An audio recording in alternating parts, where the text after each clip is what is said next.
अस्सलाम वालेकुम नाज़रीन, मैं हूं अरसलान कोकर। आप देख रहे हैं प्रोग्राम टॉक एट 7। मेरे साथ मौजूद हैं सज्जाद तरीन साहब, सीनियर तजज़ियाकार हैं, सीनियर सहाफ़ी हैं, ब्यूरो चीफ इस्लामाबाद सच टीवी हैं। तरीन साहब कैसे हैं? मैं बिल्कुल ठीक हूँ। आप ठीक हैं? खैरियत से हैं? अल्लाह का शुक्र सर। काफ़ी डेवलपमेंट्स हो रही हैं सर।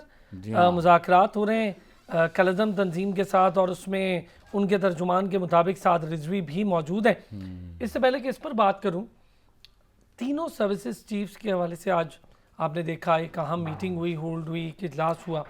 उसके बाद कल कौमी सलामती की अहम मीटिंग है। ये 2-3 बड़ी डेवलपमेंट्स हैं। फिर इसके बाद बलूचिस्तान में कल अब वोटिंग होनी है, और अब्दुल कुदूस बजिंजो के अगेंस्ट किसी ने भी कागजात नामजदगी जमा नहीं करवाए। तो ये है सर आज की बड़ी बड़ी चीज़ें, बड़ी बड़ी बातें। तो मैं चाहूँगा ज़रा स्टार्ट इसी से कर लेते हैं। तीनों सर्विसेज चीफ आज मौजूद थे, बड़ी अहम मीटिंग थी सर। क्या कुछ डिस्कस हुआ, कैसे आगे बढ़ना है मामलात में? फिर वज़ीर आज़म ने कल जो एक मीटिंग होल्ड करनी है, बड़ी इंपॉर्टेंट है, कौमी सलामती की है, तो ये दोनों चीज़ें कैसे इंटरेक्ट हैं एक दूसरे के साथ? मैं समझता हूँ कि आज जो सर्विस चीफ की मीटिंग हुई है वो कल की मीटिंग के लिए एक तैयारी की गई होगी। और सर्विस चीफ की मीटिंग में ये देखा गया खत्ते की जो सूरत हाल है, ख़ास तौर पर हमारे मुल्क के जो अंदरूनी सूरत हाल है, यकीनन दाखिली सूरत हाल जो है वो काफ़ी मतलब परेशान कुन बन गई है, उसको भी देखा गया होगा। देखें, पाक फ़ौज एक ऐसा इदारा है जिसने पूरे मुल्क के मामलात को देखना है। ये पाक फ़ौज है तो ये हमारा मुल्क है, और पाक फ़ौज की वजह से ही हम रात को आराम से सोते हैं, और हमारा दुश्मन जो है उसकी नींदें हराम हो चुकी हैं। पाक फ़ौज ही है जिसने हमारी सरहदों की हिफाजत की हुई है। और ये जो आज इजलास हुआ है, यकीनन ये बहुत अहम इजलास होगा। इसमें सारी जो इश्यूज़ हैं वो देखे गए होंगे, दाखिली मामलात भी देखे गए होंगे। एक प्लान किया गया होगा कि दुश्मन के जो अज़ाइम हैं उसको किस तरह खाक में मिलाना है। और फिर कल जो मीटिंग हो रही है, उस मीटिंग में प्राइम मिनिस्टर पाकिस्तान जनाब इमरान खान साहब से जो होगी मुलाकात, उसमें ये सारी चीज़ें फिर इश्यूज डिस्कस होंगे।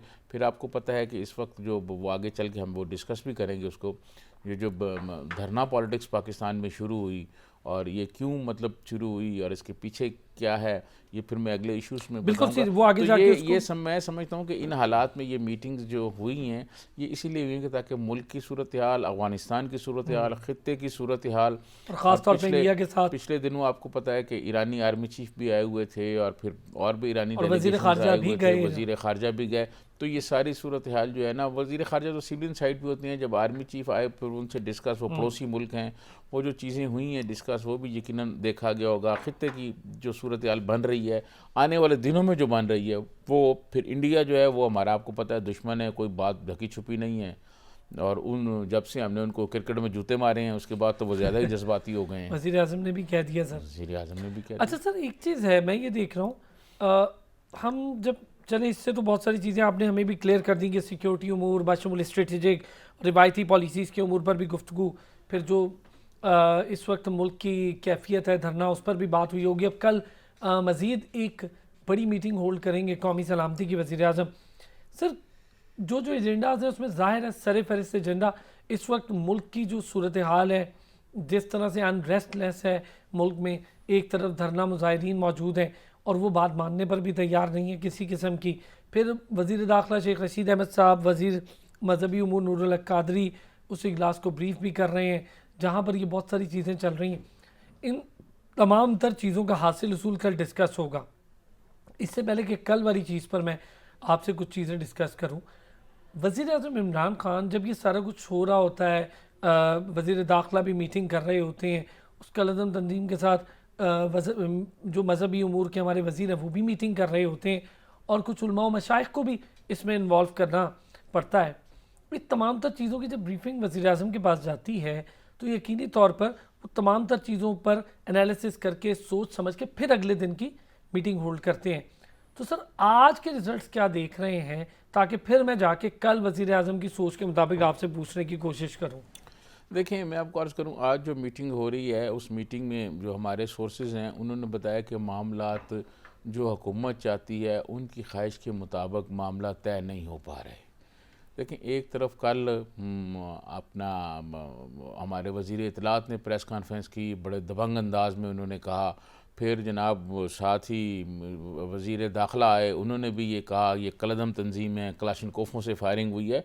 बड़ी लंबी चौड़ी उन्होंने चार्जशीट दी दोनों वज़रा ने। आज उसी के आदमी के साथ बैठ के मुज़ाकरात कर रहे हैं। इससे ख़ुद हुकूमत पाकिस्तान का तासुर भी कोई इतना अच्छा नहीं जा रहा। सर यही बात मैं आपसे जानना चाह रहा था। एक दिन पहले आप उन पर क्या क्या इल्ज़ामात और आप लगाते कहते हैं हैं कि और क्या कोई कुछ माइकल कहते हैं, हुकूमत की ब्रिटेन रिट उनको को कहते चैलेंज नहीं कर हैं और सकते। इंडिया के पैसों का उनको कहते हैं, उधर से आ रहे हैं, उनके जो सोशल मीडिया है वो इंडियंस चला रहे हैं, दूसरे चला रहे हैं, बड़े बड़े इल्ज़ामात आप लगाते हैं। दूसरे दिन एक रात गुजरती है और फिर आप उस बंदे के साथ बैठ के मुज़ाकरात करते हैं जो उनका खुद तर्जमान ये कह रहा है। इधर से हुकूमती सोर्सेज भी बता रहे हैं कि बातचीत तो उनसे हो रही है, लेकिन लग नहीं रहा कि मामला जो हुकूमत की ख्वाहिश के मुताबिक जो हुकूमत चाहती है वो उस पर हो। वो मेरा नहीं ख्याल कि मुमकिन है कि ऐसा हो। और अब रियासत को मेरे ख्याल में अपनी रिट मनवाने के लिए अपनी ताकत का जो इस्तेमाल है वो तो फिर करना पड़ेगा। जब अगर बात मुज़ाकर देखें, हुकूमत इससे ज़्यादा क्या कर सकती है। हुकूमत ने उनको बुलाया, उनसे मुज़ाकरात किए, उनसे बातचीत की, उनको समझाया। शेख रशीद साहब ने परसों जो प्रेस कॉन्फ्रेंस की थी, एक दिन पहले उन्होंने ये कहा कि जनाब हम उनके सारे मुतालबात मान रहे हैं सिवाय एक मुतालबे के, वो जो फ्रांस एम्बेसी वाला है। तो उस पर वो अगर नहीं मान रहे और वो अड़े हुए हैं तो फिर रियासत ऐसे तो नहीं, अवाम को लावारस तो नहीं छोड़ सकती। आज जीटी रोड से जो लोग आ रहे हैं, जो नहीं आ रहे हैं, जिनके लिए मसाइल पैदा हुए हैं, दर्जनों लोगों ने मुझे फ़ोन करके अपनी मुश्किलात से आगाह किया है कि एम्बुलेंसेस को नहीं गुजरने दिया जा रहा, स्कूल के बच्चे जो हैं वो परेशान हो रहे हैं और लोग परेशान हो रहे हैं, कहीं आने जाने वाले लोग, ट्रांसपोर्ट के मसाइल पैदा हो रहे हैं। जीटी रोड बिल्कुल ब्लॉक है, मतलब लोगों की परेशानी है, परेशानी है। रेंजर्स तो की भारी नफरी दो मंथ के लिए आपको पता था। मैं ये बताऊं कि इस तरह की सूरत में रियासत कब तक खामोश रहेगी? फिर रियासत को तो एक्शन करना है ना। सर अब ये इस्लामाबाद की तरफ मार्च बढ़ रहा है। रेंजर्स को 2 मंथ के लिए तैनात किया गया। गुज़िश्ता रोज़ वज़ीर दाखिला ने भी इसका ऐलान किया। पुलिस के साथ बिल्कुल डिफरेंट ट्रीटमेंट होता है, आर्म फोर्सेस के साथ ज़ाहिर है बिल्कुल डिफरेंट ट्रीटमेंट होता है। अब पुलिस के जो लोग सर शहीद हुए हैं, पुलिस के जो जवान ज़ख्मी हुए हैं अपनी ड्यूटियां अंजाम देते हुए, जो अमलाक को नुकसान पहुंचा है, उसका क्या होगा? देखें, बदकिस्मती से पाकिस्तान में जब से ये दहशत गर्दी की लहर शुरू हुई, उससे लेके आज तक सबसे ज़्यादा पुलिस वाले बेचारे फ्रंट लाइन पर रहे और मारे गए। और पुलिस वाले मतलब पुलिस पे बहुत इल्ज़ामात लगते हैं, करप्शन है, ये है, वो है, होगी सब कुछ चीज़ें होगी, मैं ये नहीं कर रहा, लेकिन पुलिस वालों की भी बड़ी कुर्बानी है। बहुत सारे लोग जो हैं वो बेचारे शहीद हुए हैं। अभी देखें यहाँ जिस आदमी का अभी कल आज जनाजा हुआ है, टीवी पर आज चल रहा है, वो बेचारा जो है चुंगिया के पास रहने वाला आदमी है। उसकी पहले कुछ 6-7 माह पहले उसकी बीवी फौत हुई है, एक उसकी बच्ची है और यंग आदमी है। ये जुल्म नहीं है तो और क्या है कि पुलिस वालों के साथ इस तरह का तशद्दुद किया जा रहा है। और ख़ुद कल वज़ीर दाखिला ने कहा है कि वो कलाशनकोफ से जो हैं वो गोलियाँ चलाते रहे हैं। और वो उन्होंने जहाँ वो रुके हुए थे वो कामों की और इर्द गिर्द की जो इलाके थे, वहाँ से मुझे लोगों ने बताया है कि वहाँ जो कारपोरेशन के जो मुख्तलिफ़ ट्रालियाँ खड़ी हुई थी, ट्रैक्टर ट्रालियाँ, और वो सामान उठाने के लिए और आगे से सफाई करने के लिए वो भी वो लेके आ रहे हैं साथ, वो भी उन्होंने वो किया हुआ है। उससे पहले ये कुछ लोगों ने ये भी बताया कि उन्होंने पुलिस वालों से असला छीना है और वही वो उसी से फायर कर रहे हैं। ये क्या हो रहा है? कौन उनको कलाशनकोफें ला के दे रहा है? मतलब रियासत आंखें बंद कर सकती है? आंखें तो नहीं बंद कर सकती ना। मैं समझता हूँ कि अगर वो मुज़ाकरात से बात बन जाए तो बहुत अच्छा है, लेकिन रियासत अगर मुज़ाकरात के मामले पे नहीं हो सकती, बातचीत नहीं हो सकती, तो फिर रियासत को आंखें नहीं बंद करना चाहिए, रियासत को एक्शन करना चाहिए। क्योंकि रियासत की रेट जो है वो हर सूरत में बहाल करानी है, रियासत की रेट हर सूरत में मनवानी है। रियासत का ये काम नहीं है कि रियासत का जी नहीं, जो देखें इस तरह तो फिर एक लश्कर जाएगा, दूसरा लश्कर कल दूसरा आ जाएगा, वो कोई और मुतालबा ले आएगा। अच्छा सर, एक दो चीज़ें और भी इसी में हैं। फिर मैं ज़रा जो कलज़म जमात है उसके बिहेवियर के साथ साथ जो मुज़ाकरात के बाद के मामलात, हमेशा से हम छठी बार तो ख़ुद वज़ीर इत्तलात ने कल कह दिया कि जी छठी बार ये मामला बढ़ रहा है। फैसल वाउडा साहब ने ख़ुद कह दिया कि जिन वज़रा ने कलदम TLP से मुआहिदा किया वो ख़ुद ज़िम्मेदारी लें, वज़ीर आज़म पर ये ज़िम्मेदारी ना डालें।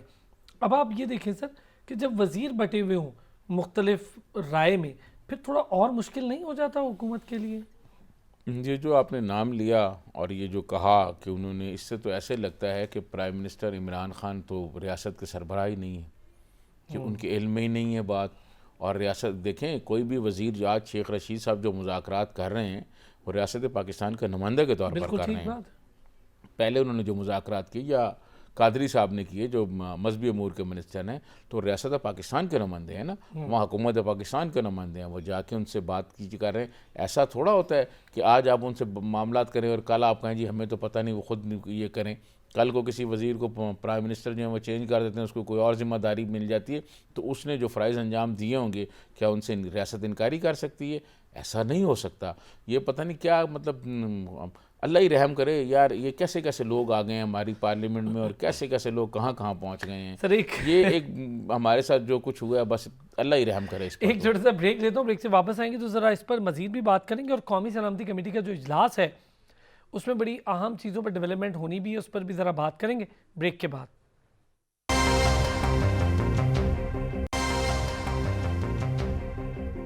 वेलकम बैक जी। वज़ीर-ए-आज़म इमरान खान की ज़ेर सदारत कौमी सलामती कमेटी का इजलास कल तलब किया गया है। मुसल्लह अफवाज के सरबराहान इजलास में शरीक होंगे। DGISI, DGIB भी शरीक होंगे। वफाकी वज़रा भी कौमी सलामती कमेटी इजलास में शिरकत करेंगे। देखें, कौमी सलामती कमेटी में जो मुल्क की मौजूदा सूरत हाल है, सरहदों के अंदर और सरहदों के बाहर जो बैरूनी ख़तरात हैं, उनका जायज़ा लिया जाएगा। लेकिन आजकल आपको पता है कि हमारे मुल्क के अंदर जो धरना पॉलिटिक्स शुरू हो गई है, और जिस किस्म का रिएक्शन वो कर रहे हैं लोग, और ज़िद कर रहे हैं, और वो जा नहीं रहे। वज़ीर दाखिला साहब ने तो ये कहा है कि वो चले जाएं तो फिर उनको कुछ नहीं कहा जाएगा। लेकिन जिस किस्म की ये सूरत हाल बन गई है, यकीनन इस बारे में कोई हतमी फ़ैसला होगा। हतमी फैसला होगा आपको लगता है? मेरे ख्याल में हतमी फ़ैसला करना पड़ेगा ना जी। आप कितने दिन आप सड़कें बंद करके रखेंगे, कितने दिन आप लोगों को रोके रखेंगे, कितने दिन आपके बच्चे स्कूल नहीं जाएंगे? आपने हाथ पे रख के तो नहीं बैठना ना। अच्छा पूरी सर, दुनिया को आप क्या मैसेज दे रहे हैं? हम एटमी ताकत हैं, पाकिस्तान एटमी ताकत है, और ऐसा थोड़ा है कि कोई रियासत जो है वो अपनी रिट ना मनवाए, और मतलब जो आदमी उठे और वो चाहे और सड़कें बंद कर दे। सर रिट मनवाने वाली जो आपकी बात है, ये मैं बार बार इसलिए कह रहा हूँ, मैं ज़रा आपको ये बता दूँ कि जो तर्जुमान है TLP के, उनका कहना है हुकूमत और कलदम तहरीक लब्बैक के दरमियान मुज़ाकरात जारी, ख़ुद बता रहे हैं उन्होंने, तर्जुमान ने कहा। दूसरी तरफ उन्होंने कहा हम अपने मुतालिबात पे कायम हैं, हम अपने मुतालिबात से पीछे नहीं हटेंगे, और हम अपने मुतालिबात पेश कर चुके हैं इसी मुज़ाकरात के दौरान। और फिर उन्होंने ये भी कहा कि फ्रांसीसी सफ़ीर वाला मामला जूं का तू है। अब बताएं सर, वो तो अड़े हुए हैं। देखें, हुकूमत जो है वो मुज़ाकरात इसलिए कर रही है कि ये मामला बातचीत से हल हो जाए। कल क्योंकि आपको पता है जुम्मा है, जुम्मे के रोज़ जो है वो एहतजाजी मुजाहरे जो है इस किस्म के लोग ज़्यादा कर सकते हैं, लोग जमा होते हैं। तो कोशिश ये कर रही है हुकूमत कि कल मामलात ये आज रात को ही तय हो जाएं, किसी किस्म की कोई पुरतशद्दद कार्रवाई ना करनी पड़े। लेकिन हुकूमत, क्योंकि जो लोग हुकूमत में होते हैं उनका दिल भी बड़ा होता है, वो बड़ा दिल करते हैं, और वो कोशिश करते हैं कि मसाइल को हल कर लिया जाए, और वो मसाइल हल करने के लिए ही मुज़ाकरात हो रहे हैं ना। अगर हुकूमत मसाइल हल ना करना चाहती तो ये इनको ख़त्म करना, वहाँ से भगाना कोई मसला नहीं है रियासत के लिए। वो उठा के अब तक सड़कें भी क्लियर हो चुकी होती। लेकिन हुकूमत की जानिब से ये कोशिश है, और प्राइम मिनिस्टर इमरान खान ने क्योंकि ये नारा लगाया हुआ है कि वो रियासत मदीना बनाने की मॉडल की तर्ज पर रियासत बनाएंगे, वो ये कोशिश कर रहे हैं कि चीज़ें जो हैं वो पुरअमन तरीके से हल हो जाएँ, मामलात प्यार से हल हो जाए, मोहब्बत से हल हो जाए। अच्छा नहीं लगेगा। अब आप मुझे ये बताएं, हम भी मुसलमान, वो भी मुसलमान, मुसलमान ही मुसलमान पर तशद्दद कर रहा है, मुसलमान ही मुसलमान को मार रहा है, इससे दुनिया में हमारे क्या मैसेज प्रेस जाएगा? कॉन्फ्रेंस में यही बात तो हुई थी कल। क्या मैसेज जाएगा आप बताएं? सर ये बताएं, IG पंजाब को तो इशारा करना है ना चीफ मिनिस्टर बुज़दार ने। तो फिर आपको पता है पंजाब पुलिस जो है वो लोगों पर तशद्दद करने के हवाले से तो मशहूर ज़माना है ना, वो अपना उस मामले में तो कोई सानी नहीं रखते। तो ये हुकूमत ये कोशिश कर रही है, चीफ मिनिस्टर पंजाब भी ये कोशिश कर रहे हैं, ख़ुद प्राइम मिनिस्टर ये कोशिश कर रहे हैं, शेख रशीद साहब ये कोशिश कर रहे हैं कि ये मामला पुरअमन तरीके से हल हो जाए। सर वो कर रहे हैं, लेकिन अगर दूसरी पार्टी, मेरा बार बार ये कहने का मकसद है, क्या हम हमेशा रोड ब्लॉक्स करने की सियासत करें जिससे आवाम को परेशानी हो, या फिर रोड ब्लॉक करके आवाम को परेशानी देके उस पर सियासत करें फिर हम बात करें? तो ये सारे मसाइल, इन सब चीज़ों से पहले हल करना कब सीखें? देखें, 2-3 बातें हैं। एक तो कल कौमी सलामती का जो इजलास हो रहा है उसमें ये सारी चीज़ें डिस्कस होंगी, नंबर 1। नंबर 2 ये होगा कि ये आइंदा की सियासत के लिए ये चीज़ें देखी जाएंगी कि आइंदा के लिए हमने इन चीज़ों को कैसे हैंडल करना है। उसके अलावा मैं आपको एक और बताऊं, प्राइम मिनिस्टर इमरान खान से जो गलती हुई है मेरे ख्याल में वो ये हुई है कि उन्होंने एक ही वक्त में बहुत सारे महाज खोल दिए एक ही, और फिर उन्होंने जो अपोजिशन पार्टी हैं उनके साथ उन्होंने कुछ ताल्लुक़ इतना नहीं अच्छा नहीं बनाया हुआ। पार्लियामेंट को उन्होंने बिल्कुल कोई अहमियत नहीं दी। पार्लियामेंट में उन्होंने पिछले 3 साल में कोई कानून साजी ऐसी नहीं की जो इत्तफाक राय से हुई हो। अपनी मर्ज़ी से करते रहे, अपोजिशन उसको बिल्डोज़ कहती रही कि बिल्डोज़ करके कर रहे हैं। प्राइम मिनिस्टर इमरान खान ने अगर पार्लियामेंट को अहमियत दी होती, प्राइम मिनिस्टर इमरान खान ने अगर अपोजिशन को अहमियत दी होती, वर्किंग रिलेशनशिप ही उनसे होती, तो आज वो उनके साथ खड़े होते, क्योंकि धरना सियासत पीपल्स पार्टी ने कभी नहीं की, वो इससे तंग है। उनके दौर में धरने होते रहे, कादरी साहब ने धरने कराए, फिर उसके बाद जनाब ये जो है अपना मियाँ नवाज शरीफ के दौर में ख़ुद प्राइम मिनिस्टर इमरान खान ने धरने किए, उनके वज़ीर दाखिला ने वो घेराव जलाओ वाली जो वीडियोज़ सोशल मीडिया पर चल रही हैं वो उनकी तकरीरें मौजूद हैं।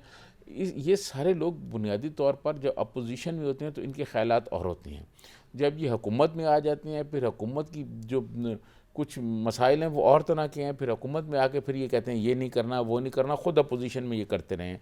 प्राइम मिनिस्टर इमरान खान ने पार्लियामेंट को अहमियत नहीं दी इन 3 सालों के दौरान, अपोजिशन को उन्होंने साथ नहीं रखा। लेकिन सर प्राइम मिनिस्टर तो खुद पहले कहते रहे कि वो लोग पार्लियामेंट को अहमियत नहीं देते। एक मास 2 3 4 कट्ठे उन्होंने खोल दिए, अब उनको संभालना समेटना मुश्किल हो गया है। आज अगर वो इन साथ होते, ये सारे चल रहे होते, आपको याद होगा जब प्राइम मिनिस्टर इमरान खान ने धरना दिया था, अपोजिशन में थे मियाँ नवाज शरीफ के साथ, मियाँ नवाज शरीफ साहब तो वज़ीर आज़म थे ना, लेकिन उनके ताल्लुकात तमाम तर कशीदगी और तलखियाँ पीपल्स पार्टी के साथ अच्छे ताल्लुकात थे। तो आपको याद होगा वो यहाँ से चले गए थे रेमंड में, तो बाद में तो अब ख़बरें आई हैं ना, चीज़ें बहुत सारी सामने आ गई कि उन्होंने कहा जी ठीक है फिर मैं छोड़ देता हूँ हुकूमत और मैं चला जाता हूँ, और वो चले गए। आसफ़ अली ज़रदारी साहब वहाँ पहुँचे, उनके घर पहुँचे और उनको जाके कहा कि नहीं आप कोई ऐसी बात नहीं, घबराएं नहीं, मिल के ही मुकाबला करते हैं, आप पार्लियामेंट का मुश्तरका इजलास बुलाएं। पार्लियामेंट का मुश्तरका इजलास बुलाया गया जिसमें आपको याद होगा चौधरी एतजाज़ एहसन और चौधरी निसार अली खान की तलखी भी उसमें हो गई थी। तो वो इजलास में फिर वो सारी बातें की गई, इजलास बुलाया गया, पार्लियामेंट को मुतहद किया गया, पार्लियामेंट को अहमियत दी गई।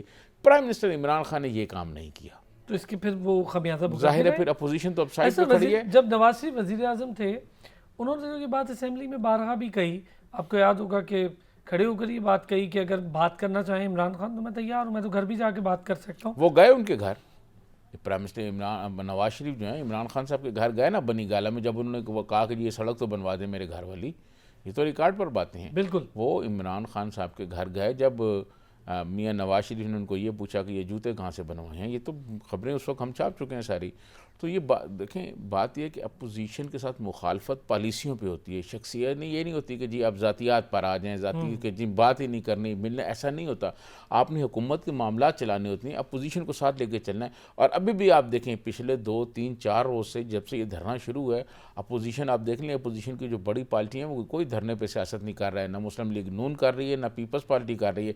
आप ज़रा ये सोचें आज अगर प्राइम मिनिस्टर होते नवाज शरीफ और इस तरह का धरना हो रहा होता तो क्या इमरान खान साहब का यही रवैया होता जो इनका है, मुस्लिम लीग नून और पीपल्स पार्टी वालों का है?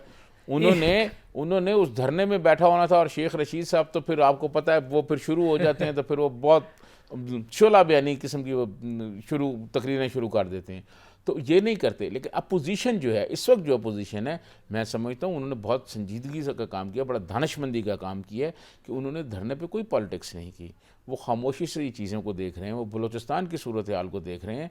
तो अब प्राइम मिनिस्टर इमरान खान को ये चाहिए कि अब भी कोई मेरे ख्याल में वो मसला नहीं है, वो फ़ोन उठाएँ, एक मियाँ शहबाज शरीफ को करें, जरदारी साहब को करें, उनको भी बुलाएं, कोई ऑल पार्टीज कॉन्फ्रेंस करा लें जिसमें मौलाना फजलुर रहमान साहब भी हों, मौलाना फजलुर रहमान, महमूद खान अचकजई हों, असफंदियार वली खान हों, सारे लोग बैठे हों, उसमें बैठ के बातचीत कर रहे हों, तो मसले का हल तलाश करें। बड़े मुश्किल नाम ले लिए सर आपने, लेकिन आपने बीच में बलूचिस्तान का जिक्र किया। ब्रेक से वापस आएंगे, ज़रा बलूचिस्तान की तेज़ी से बदलती सियासी सूरत हाल पर बात करेंगे ब्रेक के बाद।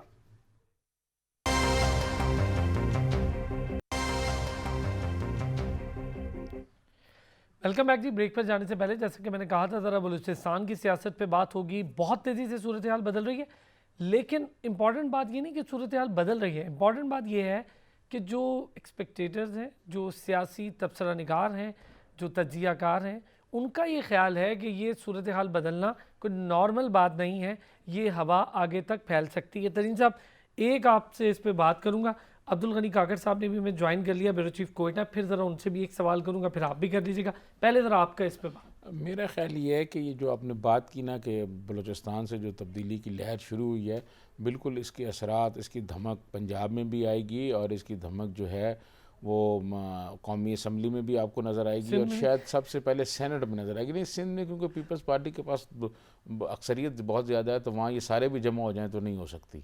अच्छा तो सर, गनी काकड़ साहब जी। से भी इस पे थोड़ी सी, फिर आप इनसे भी बात कर लीजिएगा। गनी काकड़ साहब, कल अब इलेक्शन होने जा रहा है। अब्दुल कुद्दूस बदिंजो साहब के अगेंस्ट किसी ने अपने कागजात नामजदगी जमा नहीं करवाए।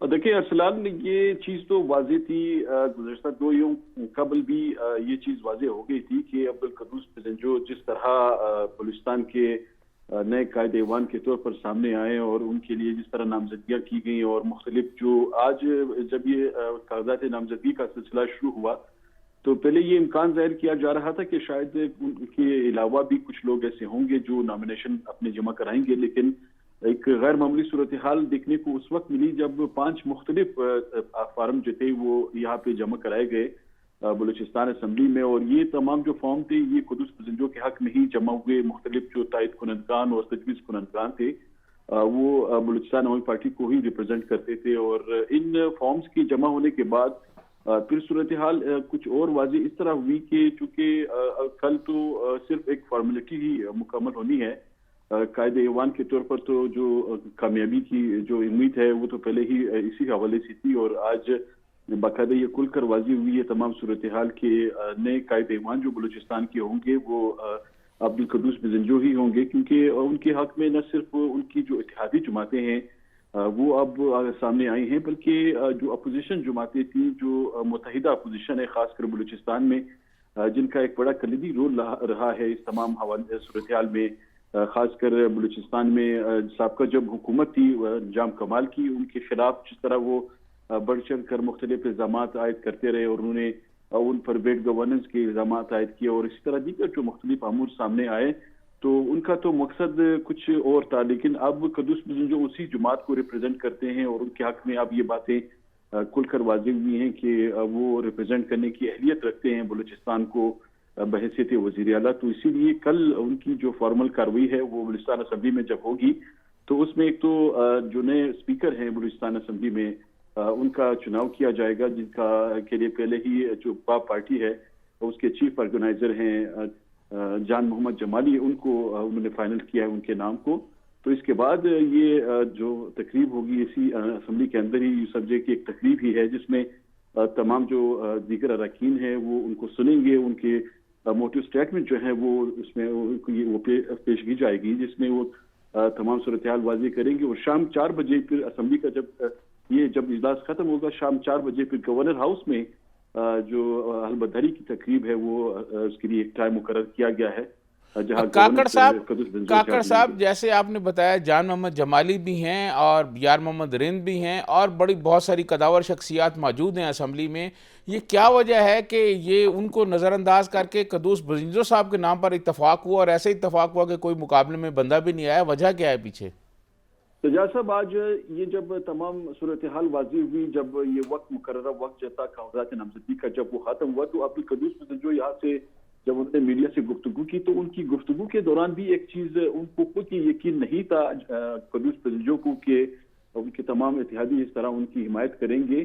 आपने दुरुस्त कहा कि कई कदावर शख्सियात बलूचिस्तान असम्बली में इस वक्त हैं ऐसी जिनके बारे में ये ख्याल था कि शायद जाम कमाल को उनमें से कोई रिप्लेस करेंगे, लेकिन ये एक यकीनन गैर यकीनी सूरत हाल थी आज तक। लेकिन आज तो ये वाज़ेह हो गई है कि कुद्दूस बदिंजो एक वाज़ेह अक्सरियत के साथ नए वज़ीर आला बन जाएंगे। तो इख्तिलाफात की जहाँ तक बात है वो तो यकीनन थे बलूचिस्तान में। आपको पता है कि इससे पहले भी मुख्तलिफ इख्तिलाफात सामने आए हैं और यहाँ पे जो इस वक्त मरकज में जो कुबरा जमात है पाकिस्तान तहरीक इंसाफ, उनके जो पार्लिमानी रहनुमा है यहाँ पे बलूचिस्तान असम्बली में सरदार यार मोहम्मद रिंद, उनकी असल में जाम कमाल के साथ भी काफी इख्तिलाफात थे, उनकी नहीं बनती थी। आपको याद होगा उन्होंने पहले भी 2-3 बार मुस्तफी होने का ऐलान किया था। वो वजीर तालीम के तौर पर फराइज सर अंजाम दे रहे थे, लेकिन उनके तहफ़्फ़ुज़ात ये थे कि जाम कमाल की हुकूमत में उनको अक्सर जो अहम डिसीजंस थे उनमें उनको एतमाद में नहीं दिया जाता। तो अब ये जब सूरत हाल सामने आई तो इम्कान ये था कि शायद वो भी इसके दौड़ में शामिल होंगे, लेकिन जब उनकी पार्टी की क़यादत उनसे मिली, सादिक संजरानी भी उनसे मिले, तो फिर उन्होंने इस दस्तबरदारी का ऐलान किया, दस्तबरदारी का, और ये मौका था कि वो पार्टी की जो क़यादत है उनके फैसलों की रोशनी में अभी आगे जाएंगे। तो इससे पहले हालांकि जब यहाँ पे एक इजलास मुनक्किद हुआ पीटीआई का, तो उसमें उनको बाकायदा नामजद किया गया कि वो इस दौड़ में शामिल होंगे कायदे ऐवान के, लेकिन वो उससे फिर हट गए। तो जनरली ये बात की जा सकती है कि ये जो चैलेंजेस होंगे नए वज़ीर आला के लिए बहुत ज्यादा है, क्योंकि जाम कमाल इससे वाज़ेह अक्सरियत में कामयाब हुए थे, उनकी पोजीशन बहुत स्टेबल थी उस वक्त। इसके बावजूद वो डिलीवर नहीं कर सके, उन पर ये इल्जाम सामने आए। लेकिन अब कुदूस बजंजो के लिए चैलेंजेस बहुत ज्यादा होंगी। आज उन्होंने अच्छा, एक अब्दुल गनी काकर साहब, लास्ट क्वेश्चन है आपसे, मुझे ये बताएं, जैसे जाम कमाल को सपोर्ट थी वफाक से, क्या अब्दुल कुदूस बजंजो की भी कोई सपोर्ट है? देखिए, यकीनन उसी सपोर्ट की बुनियाद पे तो वो यहाँ पे इस पोजीशन में आए हैं कि उन्होंने वज़ीर आला के इस ओहदे पर खुद को कामयाब कराया है। क्योंकि जब परवेज खट्टक जब पीटीआई की वफाकी वजीर हैं, जब वो कोयटा आए थे, तो उन्होंने सादिक संजरानी के साथ मिलकर ये बात की कि विफाक की जानिब से उस फैसले की हिमायत की जाएगी जो बलूचिस्तान अवामी पार्टी करेगी। तो बलूचिस्तान अवामी पार्टी चूंकि पिछले दौर में भी जो एक हुक्मरान जमात थी, यहाँ पे मखलूत हुकूमत में सिंगल लार्जर पार्टी के तौर पर यहाँ पे पोजीशन रही इस जमात की, तो इस बार भी चूंकि नामजदगी बलूचिस्तान अवामी पार्टी ने ही की कुदूस बजंजो की, तो इसी बुनियाद पे फिर उन्होंने कहा कि हम इसको सपोर्ट करेंगे इस डिसीजन को। तो उनको यकीनन हिमायत हासिल है मरकज की इस वक्त। काकड़ साहब, आपको अच्छी तरह पता है कि यार मोहम्मद रिंद और असलम रईसानी में तो अपनी ख़ानदानी एक दूसरे की दुश्मनी और मुखालफतें बहुत ज़्यादा हैं, लेकिन क्या जादू की ऐसी छड़ी है कि ये सब बजंजो साहब के पीछे लाइन बना के खड़े हैं? इस हवाले से ज़रा हमारे नाज़रीन को बताएं। देखिए, यकीनन इससे पहले सजाद साहब ये उम्मीद जाहिर की जा रही थी और जो नाकिदीन थे वो यही समझ रहे थे कि अगर इस तरह की सूरत हाल बनती है कि जो साबिक वजीर आला है नवाब असलम रईसानी, वो अगर इस पोजीशन में है, चूंकि उनकी तो पहले पोजीशन वाज़ेह थी, वो तो अपोजिशन के साथ थे और उन्होंने हर वक्त उनकी सपोर्ट की है हर तहरीक में। लेकिन जब ये सूरत हाल बनी जाम कमाल के खिलाफ, जब ये बगावत शुरू हुई बलूचिस्तान में, तो जो नाकिदीन थे उनके वो ये समझते थे कि अगर इसके बावजूद कि वो उनके शदीद मुखालिफ हैं, अगर ऐसी सूरत हाल बनती है तो वो यार मोहम्मद रिंद के साथ नहीं जाएंगे, वो जाम कमाल को सपोर्ट करेंगे। लेकिन अब ने देखा ये कि ये सूरत हाल बिल्कुल एक यकतर आप कह सकते हैं कि मुख्तलिफ दिखाई दी। न सिर्फ उन्होंने सपोर्ट किया बल्कि साबका दौर में जब उनकी हुकूमत के खात्मे में सनाउल्लाह जरी की जब हुकूमत थी, उसके खात्मे में भी जो मरकजी रोल था, अगर आप समझें कि वो जो उनके मुखालिफ दड़ा था, वो इसी अब्दुल कुदूस बजंजो की सदारत में वो चल रहा था। बिल्कुल ठीक बात है। बहुत बहुत शुक्रिया अब्दुल गनी काकड़ हमारे साथ थे। सर, लास्ट कमेंट आपका चाहूंगा, ये सपोर्ट क्या समझ आ रही है आपको कि जाम कमाल से खुश नहीं थे क्या? लगता तो नहीं है कि विफाक खुश नहीं था? मैं समझता हूँ कि कुछ न कुछ ऐसा हुआ है और जिसके असरात आने वाले दिनों में आपको लाहौर में और इस्लामाबाद में नज़र आएंगे। अब तो कुछ लोग बड़े खुला कह रहे हैं कि अगला जो टारगेट होगा वो चेयरमैन सेनेट होगा, चेयरमैन सेनेट के खिलाफ एक बार फिर कोई तारीख आ सकती है जी, एक बार फिर। और उसके बाद पंजाब के लिए तो मुझे यकीन है, अभी ऑनर वो मैं बातें कह नहीं सकता कि पसे पर्दा जो हैं वो चीज़ें काफ़ी जो हैं आपस में चीज़ें तय की जा रही हैं। और यहाँ जरदारी साहब इस्लामाबाद में आए थे और उनसे बहुत सारे लोग मिले और मामला आगे चले, तो ये तब्दीली की हवा जो बलूचिस्तान से चली है, लगता है कि ये थोड़ा फैल जाएगी, इस्लामाबाद भी पहुँचेगी और लाहौर भी पहुँचेगी। बहुत बहुत शुक्रिया सजाद तरीन साहब, आपका भी, नाज़रीन आपका भी शुक्रिया। पीर के रोज़ फिर होगी आपसे मुलाकात, अपना ख्याल रखिएगा।